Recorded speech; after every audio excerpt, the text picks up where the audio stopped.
नमस्कार, म एनबी अन्जान। आज म एउटा कविता वाचन गर्दैछु। कविताको शीर्षक छ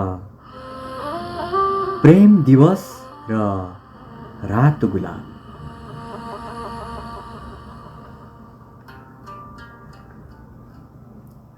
प्रेमिल जोशमा रापिएको प्रेम दिवस यान कि भ्यालेन्टाइन डे। प्रेमिल जोशमा रापिएको प्रेम दिवस यान कि भ्यालेन्टाइन डे। अमूर्त सपना सजाएर प्रारम्भ हुन्छ उषाका किरण बनेर या उजाड मरुभूमि बनेर। यहीँबाट जीवनका प्रतिबिम्बित स्वप्निल यात्रा यो गुलाबको फूल झैं।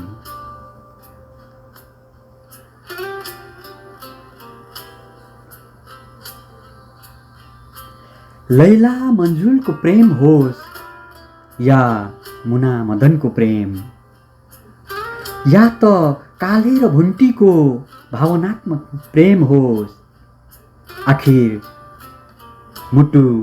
मुटुसँगको नाता अनि धडकन बीचको पारस्परिक सम्बन्ध प्रेम प्रेमिका सँगको तितिप्त उमङ्गको होस्। यही गुलाबी प्रेम बीच नाम्लाको डामले निर्मित पसिनाको तालु पोखरी सुक्न पाउँदैन। त्यो रातो गुलाबको फूलको सट्टा तीखा तीखा काँडाहरू सुल बनेर मुटुमा रोपिँदा यो भ्यालेन्टाइन डे यान कि प्रेम दिवससँगको नातामाथि प्रश्न छ।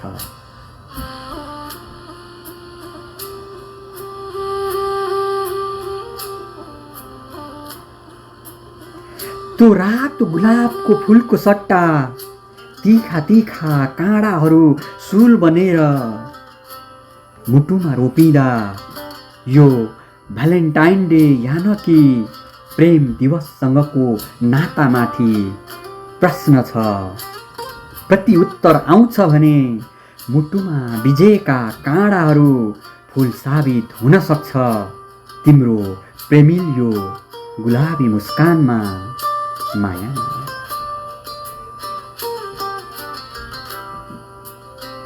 त्यो रातो फूल गुलाबको फूल प्रेमिल गुलाबी फूल वर्षेनी दुष्ट नजरहरूसँग वर्षेनी तीखा काँडाहरूसँग पौठी जोरी खेल्दै व्यवस्था बीचमा पनि फुर्लुङ्ग मुस्कुराइदिन्छ फूल बनेर। अनि ईर्ष्यालु नजर रोकिन सक्दैन र टिपिन्छ प्रेम दिवस यान कि भ्यालेन्टाइन डेमा।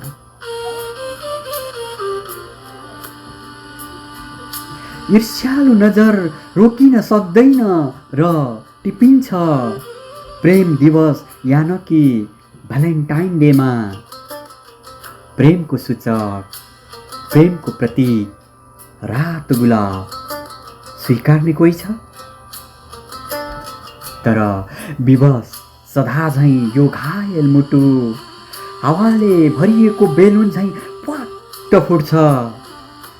तप्प तप्प रगतका थोपाहरू मुठीभित्र कैद हुन्छ। पैतालाको कुल्चाइमा रातो गुलाब स्वागतार्थ तल्लीन हुन्छ। वर्षेनी भ्यालेन्टाइन डे यान कि प्रेम दिवसमा त्यो रातो गुलाब मेरा लागि विवश हुन्छ।